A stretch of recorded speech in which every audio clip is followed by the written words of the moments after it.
There's a version of you that only exists when nobody's watching. And if your intelligence operates at a certain frequency, one that Jung spent years trying to understand, that private version isn't just different from your public self. It's the engine that drives everything.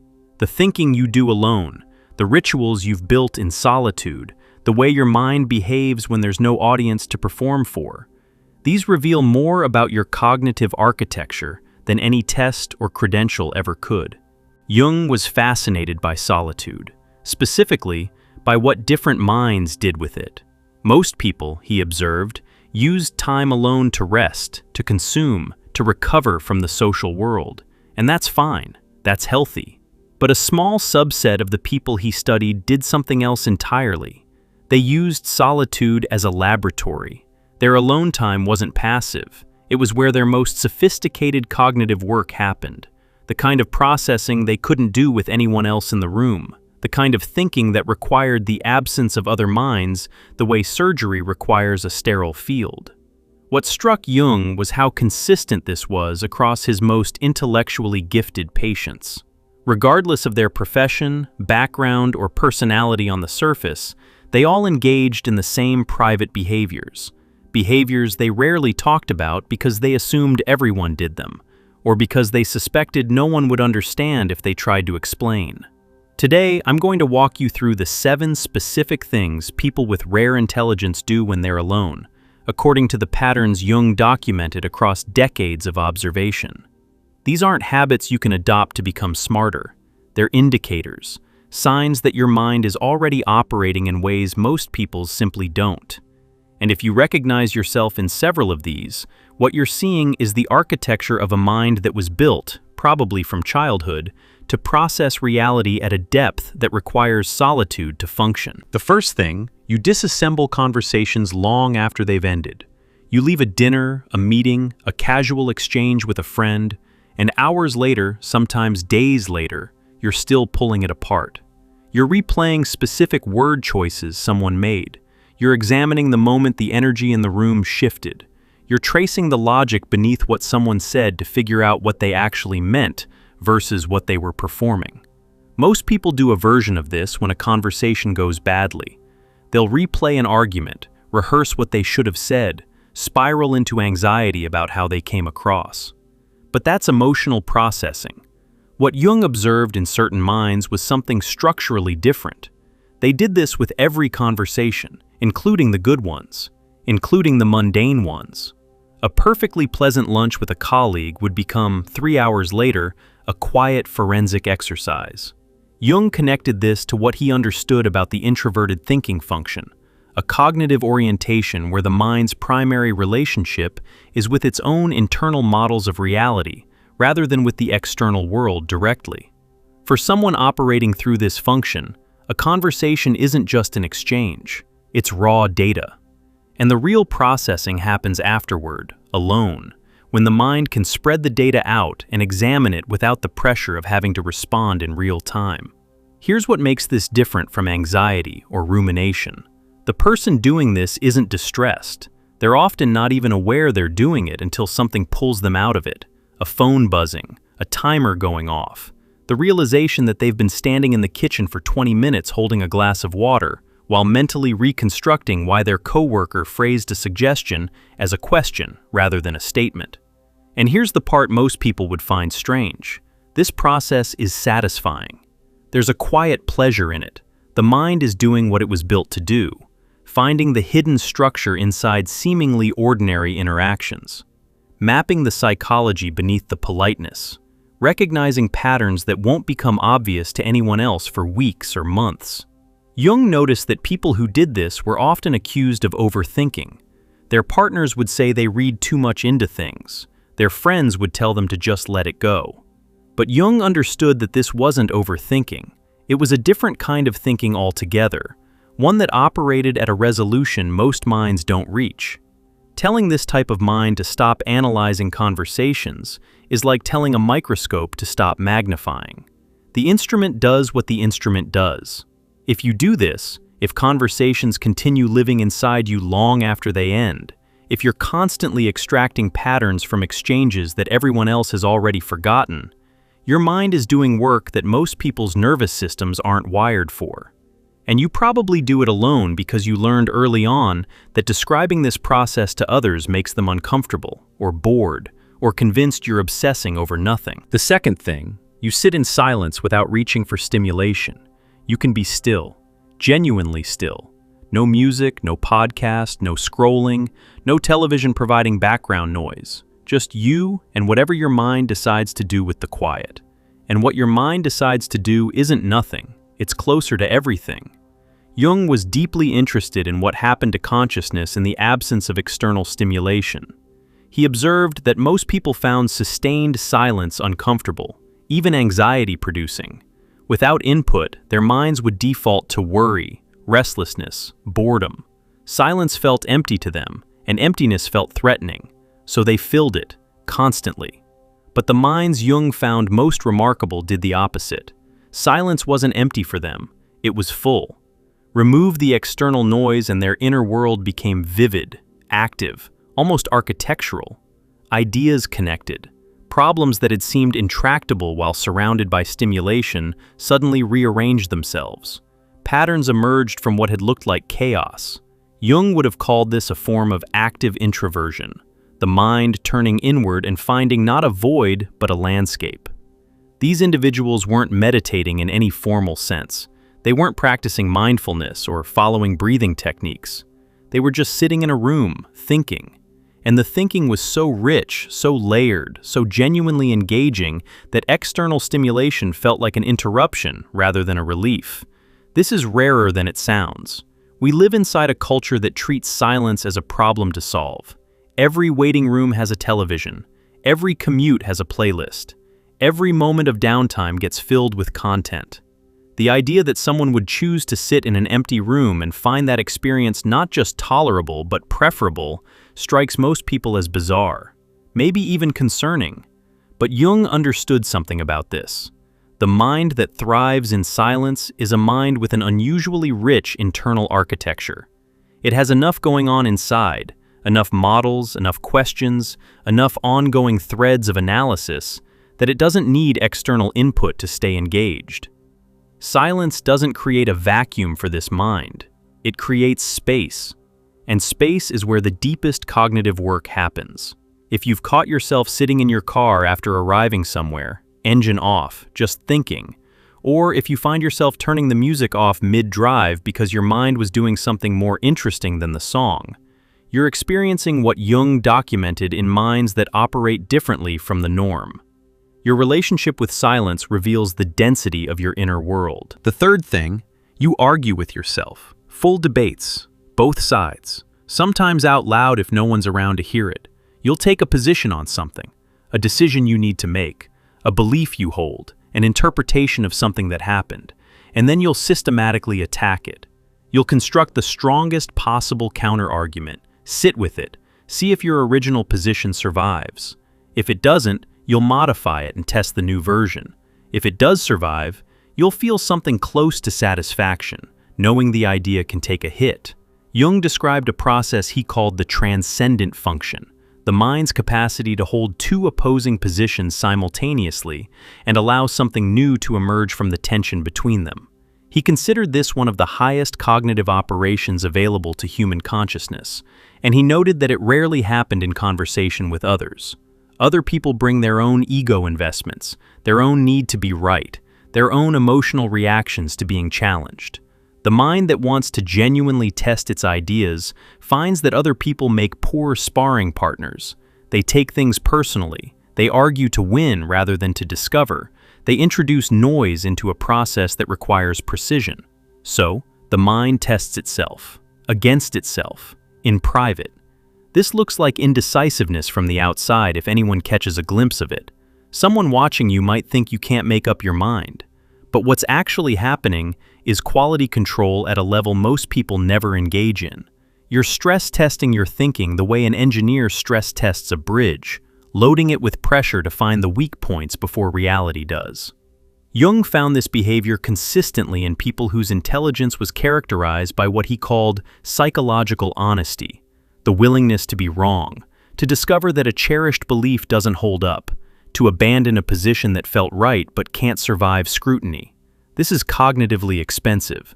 Most minds avoid it because it's genuinely uncomfortable to argue against your own beliefs. The brain resists it. There's a reason confirmation bias exists. It's easier and more pleasant to seek evidence that supports what you already think. People who argue with themselves in solitude have overridden that bias. Their drive toward accuracy is stronger than their drive toward comfort, and they do it alone because they've learned that most conversations aren't rigorous enough to serve this function. Other people get defensive. They hear disagreement as attack. They want to reach consensus quickly rather than sit in productive tension. So the rare mind retreats to solitude, where it can think against itself without anyone getting hurt or offended. If this is you, if your shower thoughts regularly include phrases like, "Okay, but what if I'm wrong about that?" You're engaging in the transcendent function Jung considered essential to genuine intellectual development. You're doing the hardest kind of thinking there is, thinking against yourself. The fourth thing, you rearrange systems that already work. Your closet was fine, functional, everything fit. But last Tuesday at 11 at night, you pulled everything out and reorganized it by a logic that made sense only to you, maybe by frequency of use, or by some internal categorization system that grouped items by context rather than type. Your file system on your computer was working, but you rebuilt it from scratch because you realized the underlying structure didn't match how your thinking had evolved since you created it. This behavior baffles people who live with you. Why are you fixing something that isn't broken? Why did you spend 4 hours reorganizing the kitchen when it was perfectly usable before? Why are you redesigning your workflow when you're already meeting every deadline? Jung would have recognized this immediately. He understood that for certain minds, external order is an expression of internal cognition. The environment isn't just a backdrop, it's an extension of the thinking process. When the mind evolves, when it develops new models or reaches new levels of understanding, the old external systems start to feel like wearing shoes that no longer fit. They still technically work. They just create friction that the mind can feel even if no one else can see it. This is connected to what Jung understood about the relationship between consciousness and environment for highly intelligent introverts. Their external world needs to mirror their internal architecture.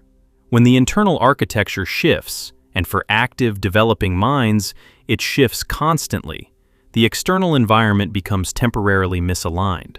The reorganization isn't about the closet or the file system.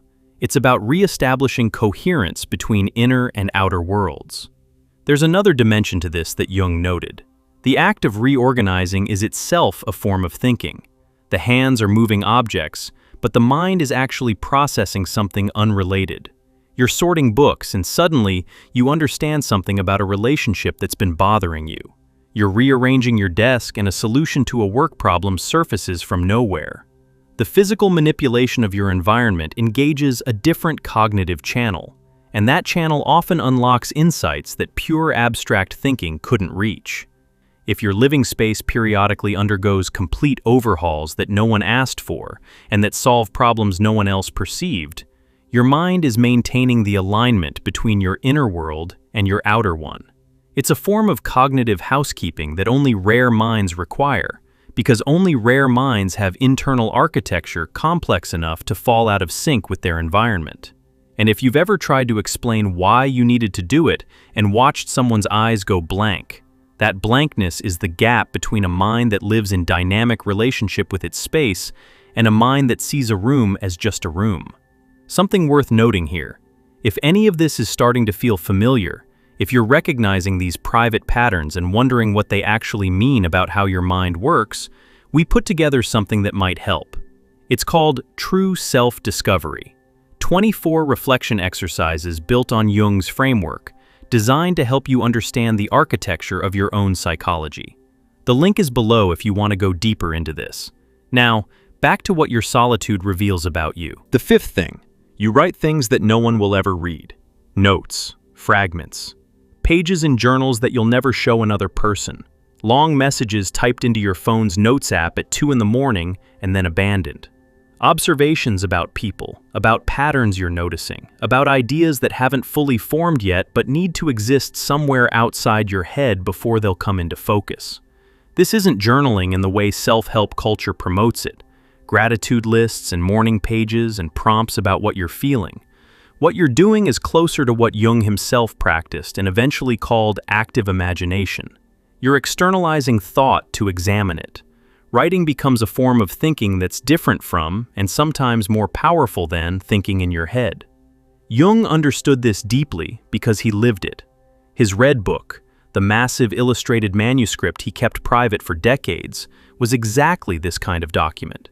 He wasn't writing for an audience. He was writing to access parts of his own cognition that wouldn't reveal themselves through ordinary reflection. The act of putting words on a page forced half-formed ideas into structure. It made the invisible visible.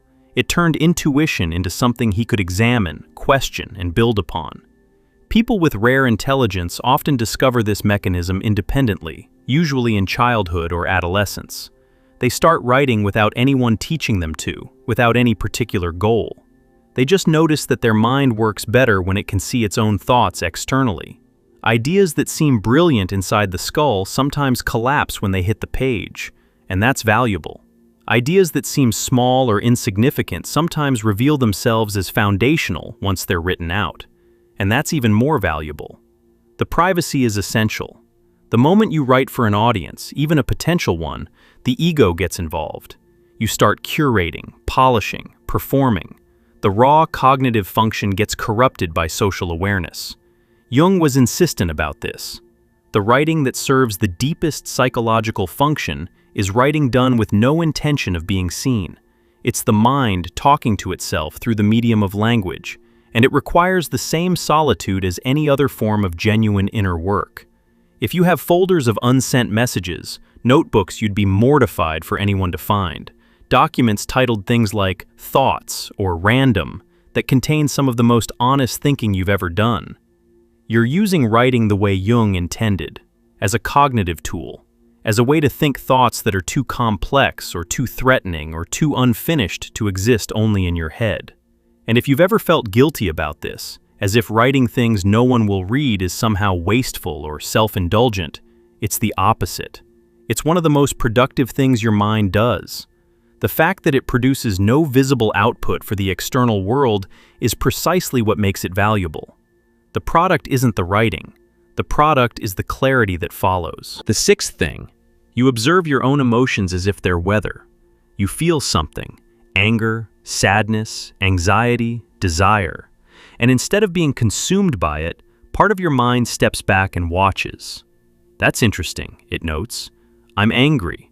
The anger arrived when she said that specific thing. What's underneath the anger? What does the anger want? Where did I feel it in my body first? This isn't emotional suppression.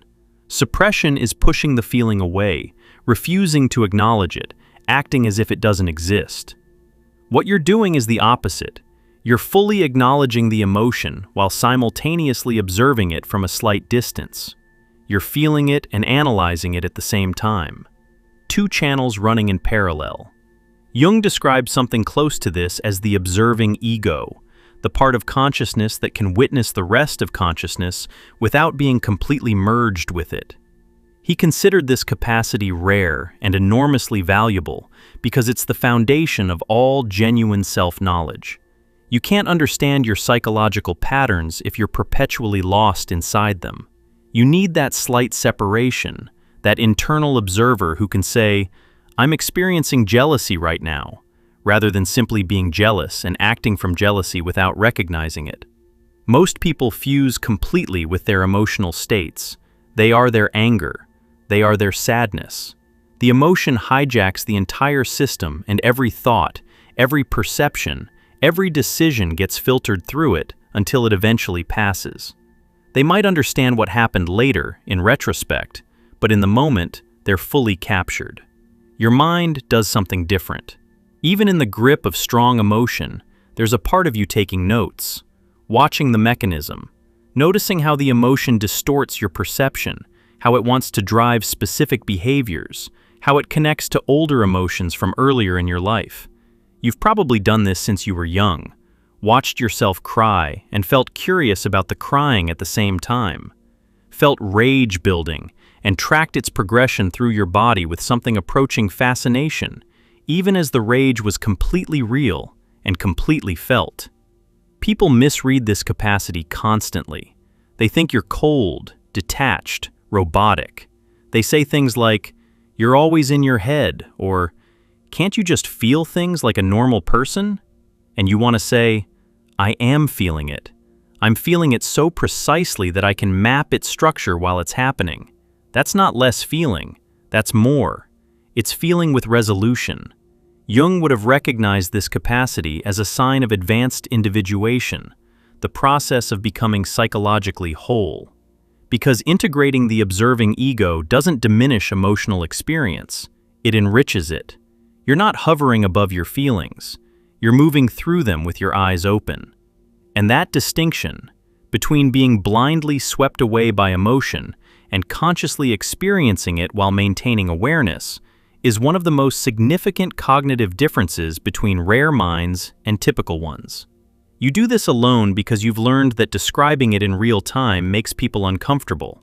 Saying, "I notice that I'm feeling defensive right now, and I think it's because what you said touched a childhood pattern," in the middle of an argument doesn't land the way you think it should. People experience it as deflection, or intellectualizing, or being superior, so you keep the observation internal. You watch your own weather, you learn from it in private, and you use what you learn to navigate your emotional life with a precision that looks, from the outside, like you either don't feel much or have everything figured out. Both conclusions are wrong. The seventh thing, you rehearse scenarios with extraordinary specificity. Before a difficult conversation, a job interview, a confrontation you know is coming, you run it, the full thing, in your head, with dialogue, with branching paths depending on what the other person might say. You model their likely responses based on everything you know about their psychology. You prepare 3 or 4 different approaches and mentally simulate how each one would unfold. You identify the moments where things could go sideways and develop contingencies. This goes beyond normal preparation. Normal preparation is thinking about what you want to say. What you're doing is building a dynamic simulation, a mental model that includes the other person's probable reactions, their emotional state, their likely defensive moves, the environmental factors that might influence the exchange. You're running a movie with multiple possible endings and choosing your path based on which simulation produces the best outcome. Jung's framework helps explain why certain minds do this with such intensity and precision. He understood that the unconscious mind processes far more information about people and situations than consciousness can access directly. For most people, this unconscious processing produces vague feelings, gut instincts, hunches, a general sense that something will go well or badly. But in minds with what Jung described as a highly developed intuitive function working alongside strong thinking, the unconscious processing surfaces as detailed predictive models. You don't just have a feeling about how the conversation will go, you can see it, scene by scene, with dialogue. The accuracy of these simulations is what makes this behavior truly unusual. If you do this, you've probably noticed that your mental rehearsals are right far more often than they should be. The conversation goes roughly the way you modeled it. The person reacts approximately how you predicted. The emotional beats hit where you expected them to hit. And when something genuinely surprises you, when reality deviates significantly from your simulation, you feel almost disoriented because your model was so vivid that the deviation feels like a glitch. Jung observed that this predictive modeling required solitude because the simulation demands the mind's full processing power. You can't build a detailed multi-path mental model while also carrying on a conversation, commuting through traffic, or responding to emails. The mind needs to be completely offline from external demands to run these scenarios at full resolution. That's why you find yourself doing it in the shower, lying awake at 3 in the morning, sitting in your car before walking into the building. People who don't do this often interpret preparation as anxiety. They assume you're nervous about the conversation, worried about the outcome, stressed about what might happen. And sometimes, there's an anxiety component. You wouldn't bother modeling a scenario you didn't care about. But the modeling itself isn't anxious in nature. It's strategic. It's your mind doing what it does best, building maps of territory you haven't entered yet so you can navigate it with precision once you arrive. The loneliness of this behavior comes from the gap between your preparation and everyone else's. You walk into a conversation having run it 12 times in your head, having anticipated every likely turn, having built responses to responses to responses. The other person walks in having thought about it for maybe 30 seconds, and you can tell. You can feel the asymmetry. You're playing chess against someone playing checkers, and you can't say that out loud without sounding insufferable, so you just let the conversation unfold and quietly use the map you already built. Jung would have connected this to something he understood about rare intelligence generally, that it creates a persistent experience of asymmetry. The mind operating at unusual depth is constantly aware that its processing exceeds what's happening around it. And this awareness, more than anything else, is why rare intelligence drives people towards solitude. Being alone isn't about disliking people. It's about needing a space where the mind can operate at its actual capacity without having to slow down, translate, or perform a simpler version of itself. Here's what ties all 7 of these behaviors together, and it's something Jung spent his career trying to articulate. These aren't 7 separate quirks. They're 7 expressions of the same underlying architecture, a mind that processes reality at a depth and resolution that exceeds what social environments can accommodate. The conversation analysis, the comfort in silence, the internal debates, the compulsive reorganizing, the private writing, the emotional observation, the predictive modeling. Every one of these behaviors is the mind doing work that requires solitude because the work operates at a level of complexity that social interaction disrupts. Other people, even beloved ones, introduce noise into a signal processing system that needs quiet to function at full capacity. Jung understood this because he lived it. His years of solitary work, his private journals, his deliberate withdrawal from social and professional circles during his most productive periods. These weren't signs of dysfunction. They were the conditions his mind required to do what it was built to do. And he recognized the same pattern in the patients and colleagues whose intelligence he found most remarkable. They all needed solitude, substantial, regular, protected solitude, the way other people needed sleep. Deprive them of it and they deteriorated. Give them enough of it and they produced work that seemed to come from somewhere beyond ordinary cognition. This is the part that most discussions about intelligence get wrong. They focus on what intelligent people produce, the insights, the work, the visible output. But Jung was interested in the process, the hidden machinery. And the hidden machinery, he found, runs on solitude. The 7 behaviors I've described are the sound of that machinery operating. They're what the rare mind does when it's finally free to be itself, without an audience, without the need to translate its operations into something socially legible. If you recognized yourself in most or all of these, Jung would want you to understand something important. Your need for solitude isn't a social deficit. Your private mental rituals aren't signs of overthinking or neuroticism. The way your mind operates when you're alone, the depth, the precision, the relentless analysis, that's your intelligence expressing itself in its native language. Everything you do in public is a translation, and translations always lose something. The version of your mind that other people encounter is a compressed, simplified, socially calibrated version of what's actually happening inside you. You've been compressing for so long that you might have forgotten what the uncompressed version feels like. Solitude is where you remember. It's where the full signal comes through without being reduced to fit the bandwidth of normal conversation.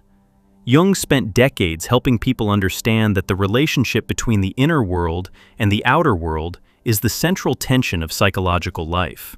For most people, the outer world dominates. Their identity, their energy, their sense of self comes primarily from external interactions and social feedback.